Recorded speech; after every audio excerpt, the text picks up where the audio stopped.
her mortgage company across town, Miranda was having her own troubles closing the deal. So it's just you? Yeah, just me. Check the single woman box.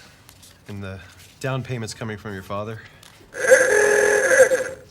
No. Just me.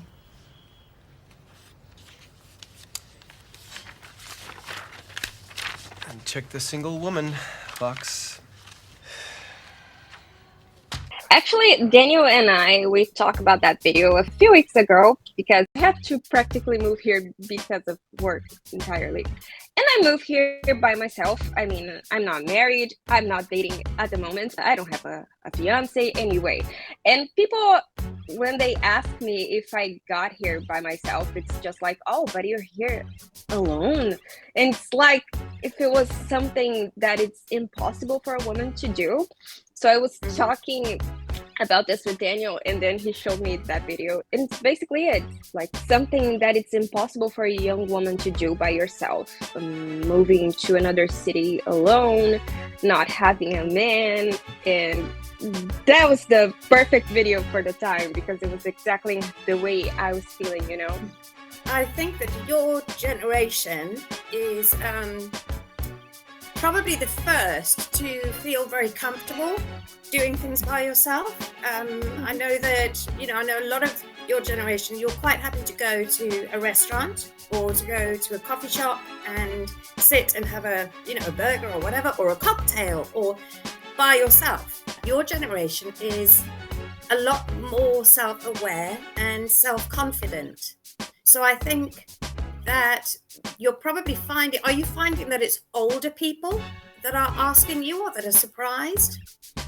Not just old people, young people. The person that asked me that was 35, so it's not old. Okay.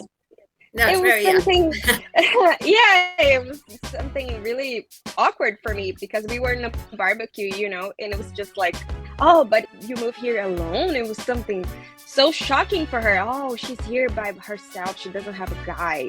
And it's not just people thinking that you don't have any friends because you're alone, but thinking that you are not capable if you don't have men by your side.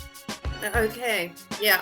I know it's very different in England and very different here in South Africa, in that you have we've got lots of different cultures, obviously, but within sort of the norm, you have the same rights as a woman, legally. So I don't think it's different here. A lot of people come traveling to South Africa by themselves. Mm-hmm.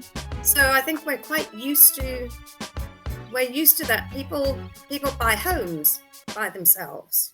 People. It's not. I suppose here you don't feel you don't need a partner to validate you. Mm-hmm. So that's maybe we are a little bit more progressive here, surprisingly. How do you feel, Zoe? Because you're younger in England.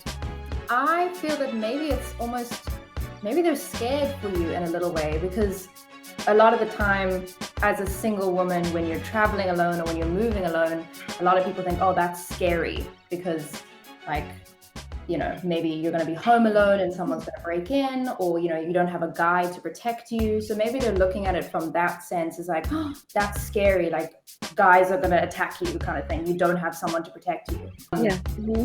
So it might be maybe they think you're brave. Maybe it's something that they would like to do, but don't have the courage to do. So maybe see it as a compliment.